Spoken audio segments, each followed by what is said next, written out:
Isang mapagpalang araw, gabi o tanghali man sa naabot ng tinig na ito, meron tayong sasagutin sa oras na ito patungkol sa purgatorio.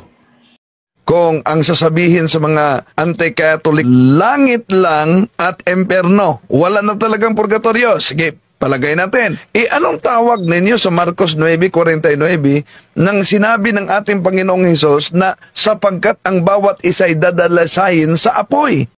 Okay, so yun, ginamit niya yung Mark 9:49 kung ano raw yung apoy doon. Alam nyo, pag talagang binasa natin yung konteksto dyan, hindi naman tumutukoy yan sa purgatorio ng Roman Catholic Church. Alam nyo po, yung Katoliko, sinasabi nila purgatorio ay lugar o pagkakataon na kung saan yung mga kaluluwa na mananampalataya ay dadalisayin sa apoy matapos ang kamatayan bago raw pumasok sa langit. At yan nga ang ginagamit nila, Mark 9:49, na for everyone shall be salted with fire to support their idea of post-mortem purification. But that interpretation fails both contextually and theologically. Balikan po natin yung konteksto at katotohanan sa Marcos 9:49. Yung babalikan mo po yung passages sa itaas, sa 43 to 48, patungkol po sa impyerno, hindi po sa panandaliang purgatorio yan. Mababasa nyo po, nandyan binanggit, where their worm dieth not, and the fire is not quenched. So, hindi po yan tumutukoy sa purgatorio.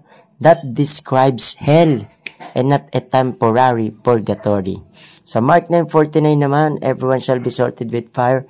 Tumutukoy po yan, yung apoy dyan sa testings, trials, and purifications in this life, not in the afterlife. Tandaan nyo ha, in this life, sa kasulukuyang buhay, hindi matapos ang buhay na ito. Sa konteksto, alam nyo po si Jesus ay nagbibigay babala sa mga disipulo na ang kasalanan ay talagang iwasan sa ngayon. Hindi yung umasa ka sa hinaharap na pagdadalisay o paglilinis matapos ang kamatayan.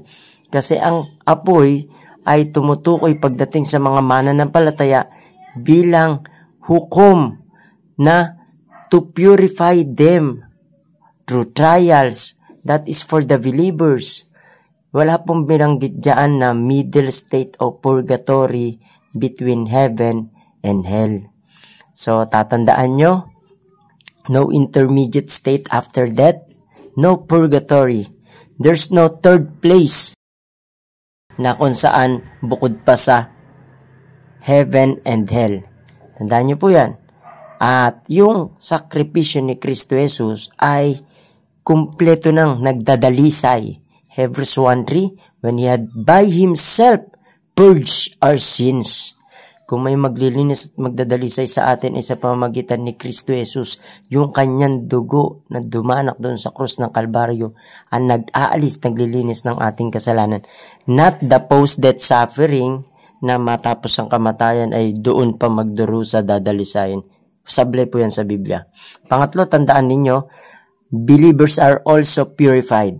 1 John 1:7, the blood of Jesus Christ, His Son, cleanseth us from all our sin.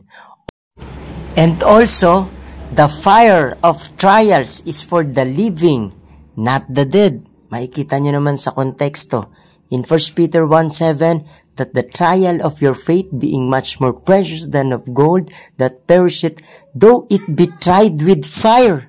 So, hindi ko mo nakabasa ang isang Katoliko ng fire, ito tumutukoy na kaagad sa impyerno.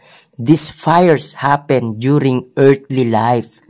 Habang ikaw ay nabubuhay pa, daraan sa apoy ang tunay na mananampalataya, just like gold that is pure in purification.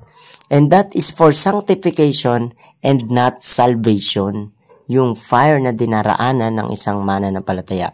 At panglima, inyong tatandaan, hell's fire is eternal, not purgative. Hindi po pang dadalisay ang apoy ng impyerno at ito po ay pangsawalang hanggan. Mark 9:43-48, doon ang kanilang uod ay hindi namamatay at ang apoy ay hindi mapupugnaw. The only fire after death is unquenchable fire, not cleansing one. Tandaan niyo po yan, matapos ang buhay dito, ang tanging apoy sa mga hindi mananampalataya ay walang hanggang apoy. At yun ang sasapitin nila, hindi naglilinis na apoy. Sa madaling salita, tatandaan niyo po yung mga bagay na yan. Pagdating sa unbelievers o hindi mananampalataya, haharap sila sa walang hanggang apoy. At sa mga mananampalataya naman, humaharap sa mga nagdadalisay na apoy sa buhay na ito, hindi matapos ang kamatayan. Tandaan na, ang apoy sa mananampalataya ay habang sila ay nabubuhay pa. That is the process of sanctification, the testings, the trials, and the triumph of God in their life. Therefore, purgatory is unbiblical.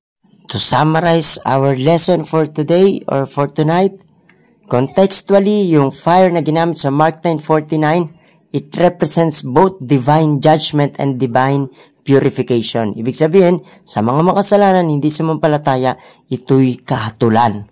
Ito ay condemning. Pero sa mga santo, sa mga ligtas, sumampalataya kay Kristo, it is cleansing, and this is in this present life. It expresses the holy presence of God that either consumes the wicked or consecrates the willing. That is referring to the believers of the Lord Jesus Christ. Okay? So, tandaan po natin yan. Mali ang pagkagamit at pangunawa ng isang Romano Katoliko pagdating sa apoy, at ito ay pilit nilang ikinokonekta sa purgatorio na hindi makatarungan. Kaya sa muli, maraming salamat sa bawat isa. Kung kayo po'y pinagpala sa ganito pong pagtuturo, pag-aaral, inyo pong ibahagi at malaman din ng marami ang katotohanan. At sapagkat malaman mo ang katotohanan, ito ang magpapalaya sa iyo. John 8:32. God bless us.